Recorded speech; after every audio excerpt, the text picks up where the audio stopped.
सभी साथियों को नमस्कार। मैं विकास कुमार हिस्ट्री लेक्चर राजस्थान से लमोरे स्टडी पे आपका हार्दिक स्वागत करता हूं। आज की इस वीडियो में मैं बात करूंगा अध्यापक से लेकर व्याख्याता बनने तक का मेरा सफर किस प्रकार से रहा। इस सफर के दौरान मैंने कौन कौन सी बुक्स का चयन किया, कौन सी बुक्स को पढ़ा और एक वर्किंग पर्सन होते हुए भी मैंने किस प्रकार से समय को मैनेज किया और एक साइंस का स्टूडेंट होते हुए भी मैंने किस प्रकार से इतिहास विषय में व्याख्याता पद को प्राप्त किया। इन सभी के ऊपर बातें होंगी। इस वीडियो को मैं 3 भागों में बताने जा रहा हूं, जिसमें पहले भाग में मैं अपने गत प्रयासों के बारे में आपको बताऊंगा कि मैंने गत प्रयासों से क्या सीखा, मेरी कौन सी कमजोरियां थी, कौन सी गलतियां थी और उनके ऊपर मैंने इस प्रयास के अंदर मैंने काम किया। सेकंड पार्ट के अंदर मैं बात करूंगा कि एक वर्किंग पर्सन होने के साथ साथ मैंने किस प्रकार से समय को मैनेज किया, किस प्रकार से समय निकालता था पढ़ाई के लिए। और थर्ड के अंदर बात करूंगा मैं कि जो फर्स्ट पेपर था और सेकंड पेपर था, दोनों के लिए मैंने किस प्रकार से बुक्स का चयन किया, कौन कौन सी बुक्स को मैंने पढ़ा। तो सबसे पहले तो आपको ये बताऊं कि मैं 2015 से राजस्थान सरकार में अध्यापक के पद पर कार्य कर रहा हूं। व्याख्याता पद से चयन होने से पहले मैं अध्यापक के पद पर कार्य कर रहा था, जिस समय उसका नाम था थर्ड ग्रेड और वर्तमान में जिसका नाम है अध्यापक। और विज्ञान गणित के पद पर मैंने काम किया 2015 से। तो 2015 के बाद में मैंने जब पहला प्रयास दिया अपना व्याख्याता के रूप में हिस्ट्री सब्जेक्ट से, तो उस समय मुझे कोई ज़्यादा जानकारी नहीं थी और केवल पहले से एमए किया हुआ था। और ज़्यादा जानकारी न होने की वजह से मुझे किसी ने एक बुक सजेस्ट किया किरण पब्लिकेशन का, हिस्ट्री के लिए, सब्जेक्ट के लिए।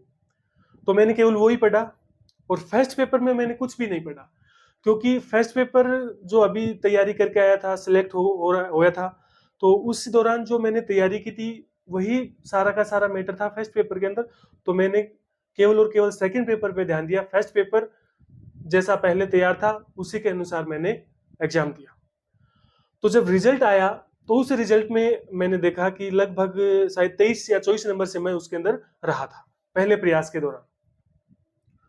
तो उस समय जो मेरी थिंक थी वो क्या थी, पेपर देने के दौरान में थिंक थी कि यार छोटी उम्र में मेरा सिलेक्शन हो गया था, ज़्यादा बेरोजगारी देखी नहीं। तो उस समय ये सोचती कि यार अपने को कौन फर्स्ट ग्रेड लेगा, व्याख्याता होंगे, पता नहीं वो कितनी तैयारी करते होंगे और वो तो धुरंधर है अपने सब्जेक्ट के अंदर, अपना सिलेक्शन नहीं होना। मतलब ऐसी सोच थी उस समय। और शायद आप भी इससे रिलेट करोगे जो पहली बार व्याख्याता की तैयारी कर रहे हैं, या फिर वो ऐसे सोचते हैं कि यार अपना कहाँ से सिलेक्शन होगा, अपने से बहुत पुराने पुराने जो लोग हैं काफ़ी वर्षों से तैयारी कर रहे हैं, उनकी अच्छी से तैयारी है और सिलेक्शन उन्हीं का होगा। इस सोच के साथ मैंने पहली बार पेपर दिया था और उसके अंदर शायद 23-24 नंबर के आसपास में रह गया था सिलेक्शन से। तो जब रिजल्ट देखने के बाद में मुझे ऐसा लगा कि यार अपन ने केवल एक बुक पढ़ी है और उसके आधार पर ही अपन थोड़ा नजदीक तो पहुंचे, कम से कम 23-24 नंबर से अपन रहे हैं, तो अपने को तैयारी करनी चाहिए। फिर मैंने उसके बाद में वो तैयारी शुरू की लगातार। सेकंड प्रयास के अंदर मेरा डबल के अंदर चयन हुआ और डॉक्यूमेंट वेरिफिकेशन में करवा के आरपीएससी के अंदर, और अंतिम रूप से मेरा चयन नहीं हुआ। इस दौरान जो मैंने गलतियां की थी मैं आपके साथ साझा करूंगा, और वो जो गलतियां थी, जो कमजोरियां थी, मैंने उन्हीं के ऊपर काम किया। तो देखिए गलतियां कैसी थी कि जब आप पहले से नौकरी में होते हो तो आपके पास प्लस पॉइंट तो होता है, लेकिन उसके साथ कहीं ना कहीं आपको वो एक माइनस पॉइंट भी आता है। और वो माइनस पॉइंट मेरे लिए क्या था कि जब भी मैं पेपर देने बैठा तो उस समय फर्स्ट पेपर के अंदर मैंने 7 या 8 क्वेश्चन ऐसे अटेम्प्ट कर दिए जो मेरे को बिल्कुल नहीं आते थे। और वो क्या सोच के अटेम्प्ट किए कि यार अपना होगा तो ठीक है, वरना अपन जॉब में तो है। ये 7-8% जो मेरे सभी गलत थे और मेरे को नेगेटिव मार्किंग की तरफ ले गए। बात करूं सब्जेक्ट की, तो हिस्ट्री के पेपर में मैंने सेकंड अटेम्प्ट की बात कर रहा हूं, तो सेकंड अटेम्प्ट में मैंने हिस्ट्री के अंदर 122% किए। सेकंड पेपर के अंदर 122% करके मैं रुक गया और फिर मैंने उनको काउंट किया कि 122% हो गए। तो फिर ऐसे लगा कि यार अपन तो साइंस के स्टूडेंट हैं, अपन हिस्ट्री के नहीं, यार 122% कर दिए, क्या पता बहुत ज्यादा कर दिए। और उस चक्कर में मेरे 7-8 क्वेश्चन ऐसे थे जो मैंने दो दो ऑप्शन हटा दिए थे और 2 ऑप्शन बचे थे और उनके ऊपर मैंने टिक भी कर लिया था कि इसका आंसर ये हो सकता है। उनमें से 4 या 5 क्वेश्चन मेरे एकदम सही बैठ रहे थे, अगर मैं उनको करता तो उनको मैंने छोड़ दिया। ये 2 बड़ी गलतियां मैंने की सेकंड अटेम्प्ट के दौरान। अब थर्ड जब अटेम्प्ट आया तो मैंने इन गलतियों पर काम किया। पहला तो उस सोच को ही निकाल दिया कि जो फर्स्ट ग्रेड के अंदर जो चयनित होते हैं वो पता नहीं कहाँ से कोई अलग ग्रह से आते हैं या फिर उनकी तैयारी बहुत ज्यादा होती है, इस सोच को निकाला और सोच ये रखी कि अगर अपन तैयारी करते हैं निरंतर तो अपना सिलेक्शन हो जाएगा। एक चीज तो ये इस पे काम किया। सेकंड था जो गलत जो प्रश्न अटेम्प्ट किए थे, अब की बार मैंने ये पूरा का पूरा शुरू से ही मन बना रखा था कि जिस प्रश्न पर मेरे को कॉन्फिडेंस होगा पूरा का पूरा, मैं वही प्रश्न करके आऊंगा। अगर मेरे को बिल्कुल भी नहीं आता है कोई प्रश्न तो मैं उसको हाथ भी नहीं लगाऊंगा। सेकंड इस पे काम किया। और थर्ड क्या था, थर्ड ये कमी रही थी पिछली बार मेरी जब सिलेक्शन नहीं हुआ था, उस समय क्या हुआ था कि मैंने रिवीजन नहीं कर पाया था मैं। और रिवीजन नहीं होने की बदौलत या उसकी बजाय, सॉरी, रिवीजन नहीं होने के कारण क्या हुआ, जब मैं एग्जाम दे रहा था तो उस समय जो 7-8% जो मेरे कंफ्यूजन वाले थे वो गलत हो गए थे, वो मैं छोड़ के आ गया था। अब की बार मैंने ये सोचा था कि रिवीजन की वजह से ही मेरा वहां पर सिलेक्शन नहीं हुआ। अगर मैं अच्छे से रिवीजन करता तो हो सकता था मेरे वो 6-7% सही हो जाते और लगभग मैं यही 6 नंबर से रहा था पिछली बार। तो अगर वो 6% मेरे सही हो जाते और वो नेगेटिव मैं अगर नहीं करके आता तो मेरा सिलेक्शन हो जाता। तो इन दोनों चीजों पर मैंने अच्छे से काम किया। और अब की बार मैंने क्या किया, ऐसा कोई भी पर्सन अटेम्प्ट नहीं किया जो मेरे को बिल्कुल नहीं आता। दूसरा, मैंने उन प्रश्नों पे चांस लिया जहां मेरे 2 ऑप्शन हट गए या 3 ऑप्शन हट गए, हालांकि मेरे को उत्तर नहीं पता था, लेकिन जो अगर ऑप्शन हट जाते तो उसके बाद में मैंने वहां चांस लिया और वो प्रश्न सही भी हुए। एक गलती की थी पेपर के दौरान, हो सकता सामान्य सी गलती है और प्रश्न गलत भी होते हैं जो प्रश्न अपने को साधारण लगते हैं। अपन क्या करते हैं जल्दबाजी में उन प्रश्नों को अच्छे से पढ़ते नहीं है। तो मैंने उस चीज पर काम किया, जब भी मैं पेपर सरल करता था उससे पहले, एग्जाम से पहले या कोई मॉडल पेपर देखता था तो मैं पहले क्वेश्चन को अच्छे ढंग से पढ़ता था। गलती कहाँ होती है, या तो आप हाँ पढ़ते हो या ना पढ़ते हो, लास्ट में जो हाँ या ना वाली जो गलती होती है अपन उसको सरल सा प्रश्न देख के जल्दी से पढ़ जाते हैं और फिर उसका मोटिव नहीं समझ पाते हैं कि इस प्रश्न में क्या पूछा है, और वहां पर अपन क्या कर देते हैं उसका आंसर गलत कर देते हैं। तो तीसरी चीज इस पे काम किया कि प्रश्न को अच्छे से पढ़ना है क्योंकि समय पूरा रहता है। प्रश्न को अच्छे से पढ़ना है और अच्छे से पढ़ने के बाद में ही क्या करना है उसका आंसर देना है। तो ये जो गलतियां मैंने की थी सेकंड अटेम्प्ट के दौरान, इन गलतियों पर काम किया और तीसरे प्रयास के अंदर मैंने सफलता प्राप्त की इतिहास विषय से। और मेरी जो रैंक थी ऑल ओवर राजस्थान वो थी 269, 269वीं मेरी रैंक थी। अब देखिए इस पढ़ाई के दौरान जो किस प्रकार से मैंने अपना समय मैनेज किया उसके ऊपर बात करता हूं। जो सेकंड पॉइंट मैंने बताया था आपको कि मैं अध्यापक के पद पर कार्यरत था और किस प्रकार से समय को मैनेज किया। तो देखिए एक चीज तो ये होती है कि समय तो अपने पास होता है, और अगर आप पहले से जॉब में होते हो तो एक माइनस पॉइंट ये होता है कि कई कबार क्या होता है कि अपन आलस कर जाते हैं कि यार ठीक है अपन नौकरी में तो है ही और मिलेगी तो ठीक, आगे बढ़ पाएंगे तो ठीक है, वरना अपने पास है। कई बार ये होता था आलस हो जाता था फिर नहीं पढ़ते थे, लेकिन फिर थोड़ा सा अपने आप को मोटिवेट करते और मन में हमेशा से ये रहा था कि अपने को लेक्चरर बनना है और हिस्ट्री पढ़ानी है बच्चों को, तो ये मोटिवेशन अंदर से रहता था, तो फिर से तैयारी में लग जाते थे। अब बात करें समय मैनेज कैसे किया। तो देखिए समय बहुत होता है अपने पास, मैं फिर से यही कह रहा हूँ कि समय बहुत होता है, बस अपन बहाने बनाते हैं कि अब मेरे पास समय नहीं है, मेरे को ये काम हो गया था, और उन बहानों को अपने को अलग रखना पड़ता है, दरकिनार करना पड़ता है, और फिर छोटे छोटे समय जो भी अपने पास जो भी टाइम पीरियड होते हैं उनका सही उपयोग करना पड़ता है। तो मैंने किस प्रकार से उपयोग किया, जैसे मान लो सुबह 10 से 4 तक स्कूल होती थी, तो 4 बजे के आने के बाद में वही थोड़ा बहुत आराम किया, आधा एक घंटा चाय पानी पिया, उसके बाद में फिर से अपना स्टार्ट कर देता था पढ़ना। जब तक पढ़ता जब तक कि ऐसा नहीं लगे कि यार अपन थक गए हैं या फिर कोई काम नहीं हो गया हो, या जैसे खाना बनाना है, क्योंकि बाहर जॉब करते हैं तो अकेले रहते हैं तो खाना भी खुद को ही बनाना है, कपड़े भी खुद को ही धोने हैं, ये सारा काम करना पड़ता था। तो मैनेज कैसे किया कि जैसे मान लो कि मैंने 4 बजे से आने के बाद में 5 बजे तक मैंने रेस्ट किया, 5 बजे के बाद में लगातार मान लो 2 या 3 घंटे पढ़ रहा हूँ 8 या 9 बजे तक।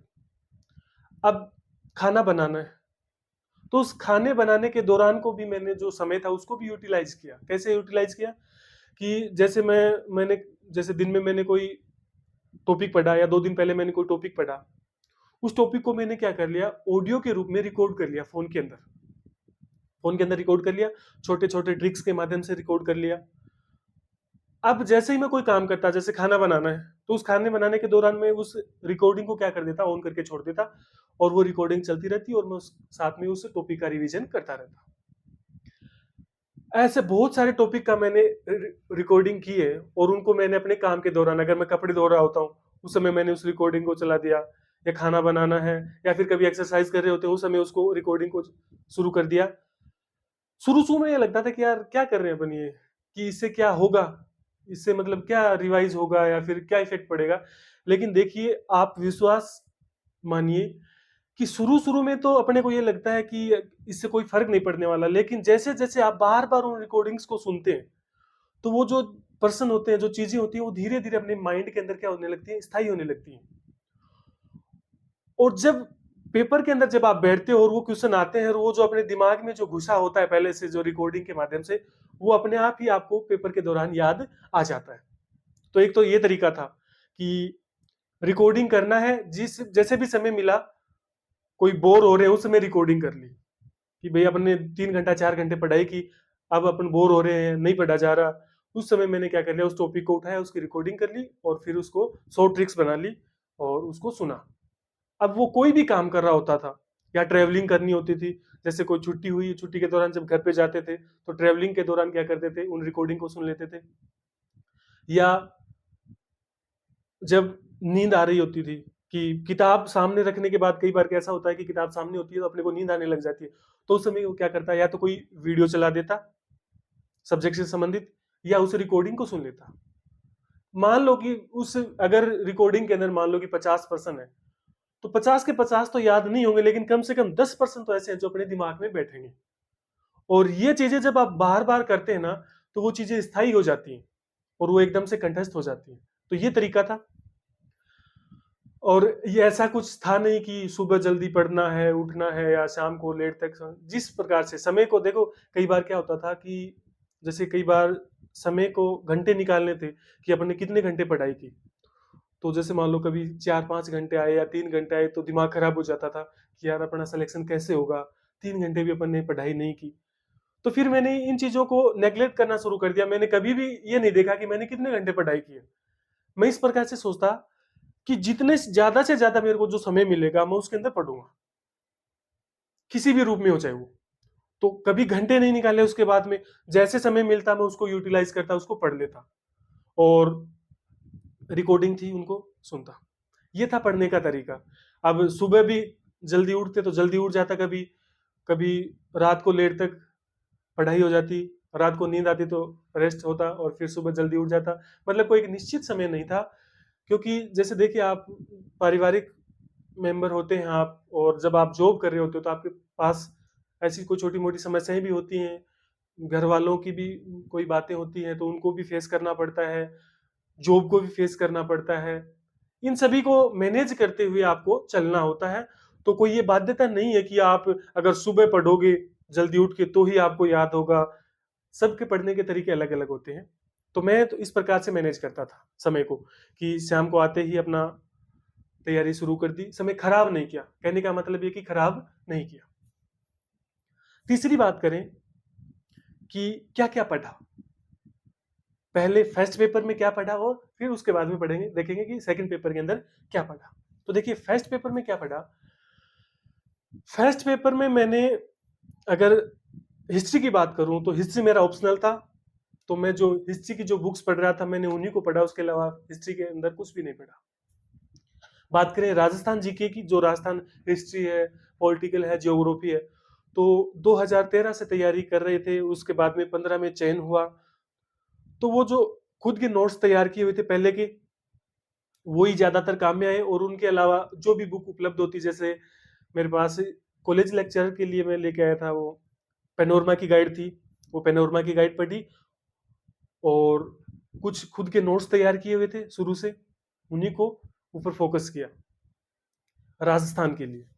बात करें इंडियन पॉलिटी के लिए, तो इंडियन पॉलिटी के भी कुछ वीडियो देखे थे यूट्यूब के ऊपर, और उनसे अपने खुद के नोट्स तैयार किए हुए थे, वही पढ़ रहे थे शुरू से, तो उनको फिर से कंटिन्यू रखा, कुछ अलग नहीं पढ़ा। जहां से ऐसे लगता कि इसके ऊपर कोई नया क्वेश्चन देखा कहीं से भी, या कोई पुराने पेपर देखे उनमें से कोई नया क्वेश्चन लगा कि अपने नोट्स में नहीं है, तो उसको वहां से ऐड कर लिया। उसके बाद बात करूं हिंदी और इंग्लिश, इनको मैंने ज्यादा समय नहीं दिया मेरी तैयारी के दौरान। मेरा ये मानना था कि हिंदी में 5 क्वेश्चन आते हैं तो 5 में से 2 या 3 क्वेश्चन मैं सही कर दूंगा। तो वही अपना जो संधि वाला मैटर था वो पढ़ लेते थे, कोई विलोम शब्द नॉर्मली हल्के तरीके से, तो वहां से 2 या 3 क्वेश्चन क्रिया वगैरह के वो सही हो जाते थे, 2 या 3%। इंग्लिश की बात करूं तो इंग्लिश में मेरे 2 टॉपिक अच्छे से हमेशा ही तैयार रहे हैं, एक तो नरेशन का और एक वॉइस का। तो उसको मैं यूट्यूब पे पढ़ा, मैंने कोई भी वीडियो चला लेता, कोई भी अच्छे से टीचर का मेरे को जो समझ में आता मैं उसका वीडियो चलाता और एक बार उसको देख लेता। ज्यादा समय नहीं दिया, देखिए हिंदी इंग्लिश को ज्यादा समय नहीं दिया। तो 2% तो यहाँ से हमेशा ही मेरे सही हुए हैं, नरेशन और वॉइस का, और एक होता आर्टिकल और एक डिटर्मिनेंट से। तो यहाँ से 2 में से 1% यहाँ से, यानी कि लगभग 3-3-6 क्वेश्चन दोनों में से सही हो जाते हैं। बात करें गणित और विज्ञान में क्या पढ़ा, तो देखिए गणित, चूंकि मैं विज्ञान गणित का अध्यापन करवा रहा हूँ 6 से 8 तक, तो 6 से 8 तक की वो किताबें पढ़ रहे होते हैं। उसके अलावा विज्ञान का जो सिलेबस देखा, उसके अंदर जो 9th और 10th क्लास के अंदर जो टॉपिक थे उनको छांट लिया, और जो बोर्ड की बुक है वहीं से पढ़ा, चाहे वो गणित हो और चाहे विज्ञान हो, दोनों को वहीं से पढ़ा। अब बात करें फर्स्ट पेपर में सबसे इंपॉर्टेंट जो रहता है वो रहता है मैनेजमेंट। तो देखिए मैनेजमेंट मैंने जो डॉक्टर पंचोली मुकेश जी हैं उनकी बुक लेकर आया था, वो पढ़ी। उसके अलावा खुद के नोट्स तैयार किए थे।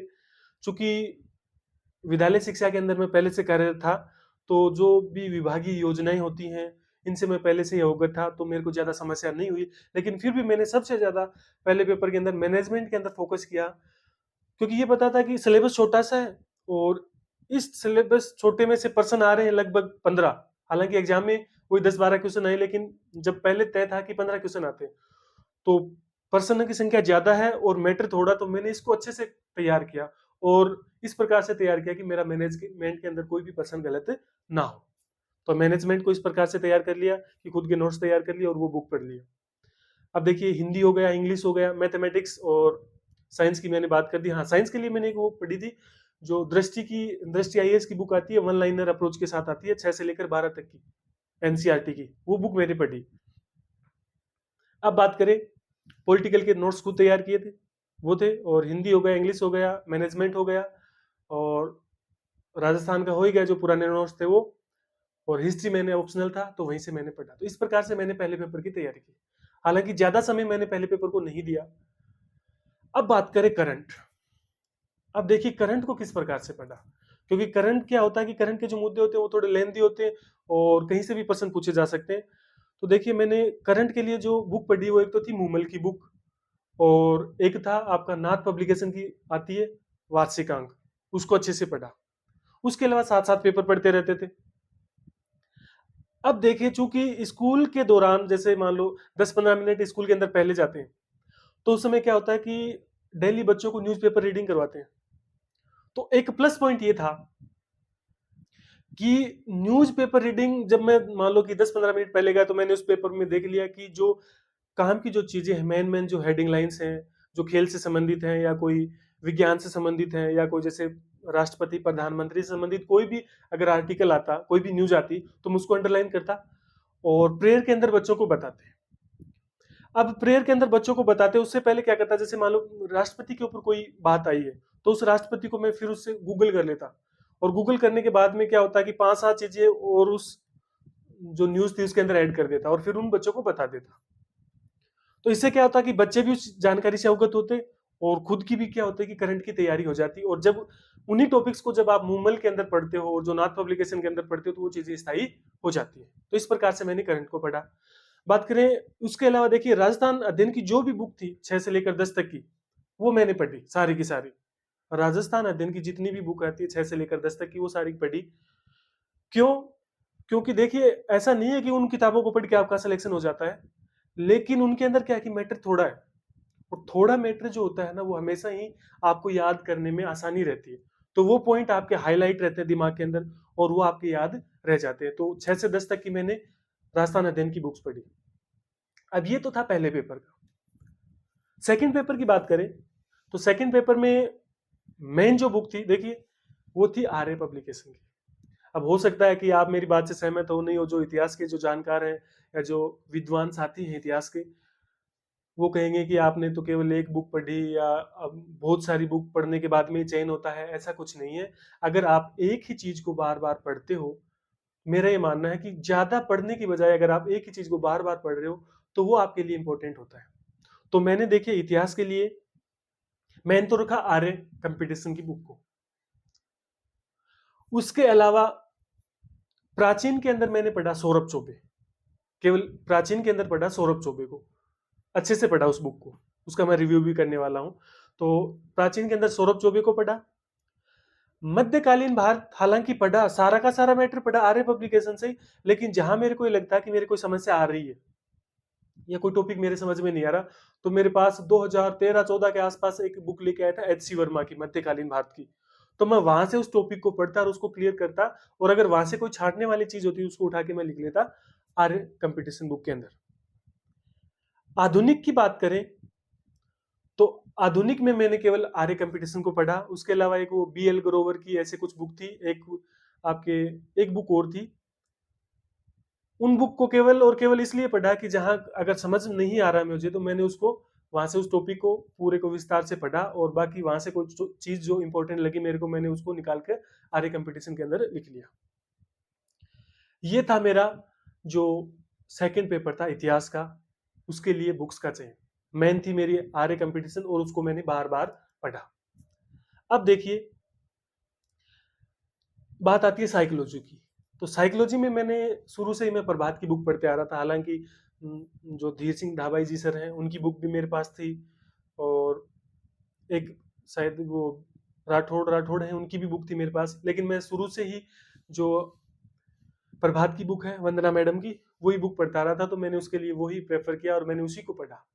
इसके अलावा कोई दूसरी बुक नहीं। हालांकि कोई चीज समझ में नहीं आती थी तो दूसरी बुक उठा के देख लेता था और मैंने वो पढ़ा।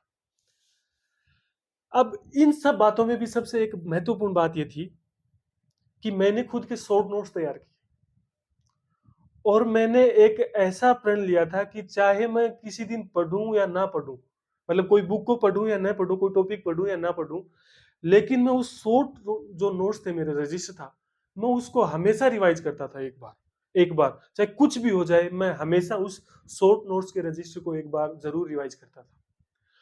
क्योंकि पिछली बार जब चोट खाई थी, उस चोट से मैंने सबक लिया था कि जो जो क्वेश्चन मेरे 7-8 जो मैं छोड़ के आया था, ऐसा नहीं है कि वो आ नहीं रहे थे, वो गड़बड़ थी। वो क्या गड़बड़ थी कि मैं उसका अंतिम समय में मैंने रिवीजन नहीं किया था। तो अब की बार मैं ये नहीं चाहता था कि इस रिवीजन की वजह से मेरा सिलेक्शन ना हो, तो मैंने रिवाइज उसको बार बार किया। तो ये सब बातें थी। हो सकता है आप भी इन बातों से कोई मोटिवेशन लें, आपको भी कोई ये बात अच्छी लगे, या फिर मेरी जो जर्नी रही उससे आपको कोई लाभ मिले। और अगर देखिए सिंपल सी अगर मैं बातें करूं, तो देखिए मैटर सभी के पास होता है। अगर आप कोई भी एग्जाम तैयारी कर रहे हो, कोई भी एग्जाम का प्रिपरेशन कर रहे हो, तो मैटर सभी के पास होता है। और जो बच्चा सेलेक्ट होता है और जो नहीं होता है, उनमें ज्यादा अंतर नहीं होता है। पढ़ाई का कोई अंतर नहीं है, दोनों बराबर पढ़ते हैं, लेकिन कुछ गलतियां होती हैं जो अपन इस पढ़ाई के दौरान करते हैं। अगर उन गलतियों पर अपन काम करें तो निश्चित रूप से हमारा सिलेक्शन हो जाता है। और इसके अलावा अगर मैं बात करूं कि वर्ल्ड हिस्ट्री के अंदर मैंने क्या पढ़ा, तो वर्ल्ड हिस्ट्री के अंदर मैंने अरविंद जी भास्कर की बुक आती है विश्व इतिहास के नाम से, उस बुक को पढ़ा। बहुत अच्छी बुक है, और शायद ही कोई ऐसा परीक्षार्थी होगा जो इतिहास को पढ़ रहा है और विश्व इतिहास पढ़ रहा है और वो उसने अरविंद जी को ना पढ़ा हो। उसके अलावा बात करूं कि एनसीईआरटी का कितना महत्वपूर्ण रोल है, तो मैंने अपने सेकंड अटेम्प्ट के दौरान एनसीईआरटी को 2 बार पढ़ा था।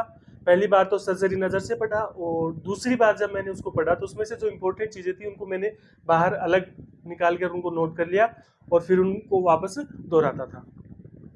अब देखिए सबसे महत्वपूर्ण हो जाते हैं प्रीवियस ईयर के जो क्वेश्चन पेपर होते हैं वो। तो मैंने राजस्थान के हिस्ट्री, कल्चर और पॉलिटिकल के लिए जो पढ़ा था वो था दिशा 2020 के नाम से एक बुक आती है। उसके अंदर सारे पीछे के जो वर्षों के जो प्रश्न होते हैं वो उसके अंदर समाहित होते हैं, तो मैंने उसके लिए वो पढ़ा।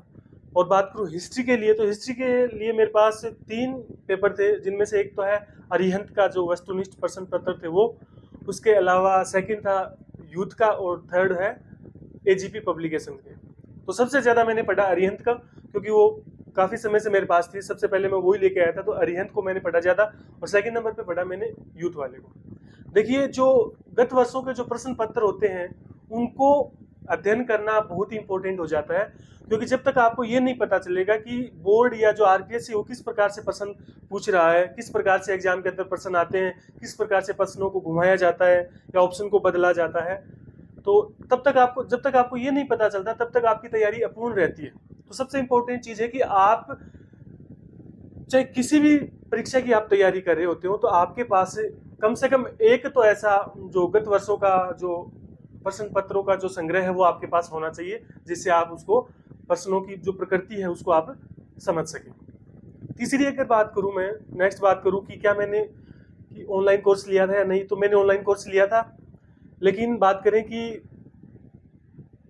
नौकरी के साथ साथ में आपके पास इतना समय नहीं होता है कि आप किताबों को भी पढ़ें और ऑनलाइन कोर्स को भी पढ़ें और उस कोर्स को पढ़ के आप लिख पाओ, तो मैंने ज़्यादा महत्व दिया किताबों को। हालांकि मैं कोर्स के जो वीडियो थे वो उसी समय देखता था जिस समय मेरे को कोई चीज़ समझ में नहीं आती उस समय, या उसके अलावा जब भी मैं कोई ट्रैवलिंग कर रहा होता हूँ उस समय मैंने उन वीडियो को देखा था। तो ये मेरी पूरी जर्नी रही, और इस जर्नी में मैंने कुछ चीज़ें जो अनुभव की वो आपके साथ में साझा की। तो इन्हीं के अंदर अगर परीक्षार्थी अगर तैयारी कर रहा है तो 2-3 चीज़ें मेन हैं, उनके ऊपर मैं फिर से फोकस करना चाहूँगा कि वो परीक्षार्थी को अपनानी चाहिए। पहली बात तो सिलेबस, कि सिलेबस प्रत्येक अभ्यर्थी जो भी किसी भी परीक्षा की तैयारी कर रहा है उसके पास में सिलेबस होना जरूरी है, या तो उसकी टेबल पे रखा हो सामने या उसने दीवार पे चिपका रहा हो, और एक एक लाइन उसको याद होनी जरूरी है कि क्या मेरे सिलेबस के अंदर क्या क्या चीज़ें मेरे को दी गई है। सेकेंड थिंग आती है आपकी जो भी आपके पास मैटर है, यानी कि आप अच्छे से एक बार समय चाहे आप ले, लेकिन आप अच्छे से बुक का चयन कर लो। थर्ड चीज आती है जो सबसे इंपॉर्टेंट है और जो मेरी जर्नी के दौरान मैंने अनुभव किया, वह रिवीजन, यानी आपको रिवीजन करना है बार बार, और एक एक टॉपिक का आपको इतनी बार रिवीजन करना कि आपको भी ये लग जाए कि यार अब मैं क्या कर रहा हूँ, आप खुद भी बोर होने लग जाओ। तो आपको इतना रिवीजन करना है, और वो रिवीजन जब तक करना है जब तक कि आपकी एग्जाम ना हो जाए। मेन है रिवीजन, और एग्जाम तक आपको रिवीजन करना है। ये सारी चीज़ें मैंने फेस की, इसलिए मैंने आपके साथ साझा की। हो सकता है कि आप मेरी बातों से सहमत हो या ना हो, लेकिन फिर भी मैंने अपनी बातों को आपके सामने रखने का प्रयास किया है, और आगे भी मैं अपनी जो बातें हैं, जो तैयारी के दौरान और भी कोई जो बातें रह गई वो आपके साथ साझा करता रहूँगा। और जो भी आपकी मेरा जो अनुभव है, चाहे वो फर्स्ट ग्रेड का हो, सेकंड ग्रेड के लिए हो, थर्ड ग्रेड के लिए हो, अध्यापक के लिए हो, किसी भी प्रकार से हो, तो मैं आपके साथ समय समय पर वीडियो बनाकर आपके साथ साझा करता रहूँगा। अगर आपको ये वीडियो पसंद आता है तो इसको लाइक ज़रूर कीजिएगा। अगर आप चैनल पर नए हैं तो चैनल को सब्सक्राइब कीजिए। धन्यवाद। जय हिंद, जय भारत।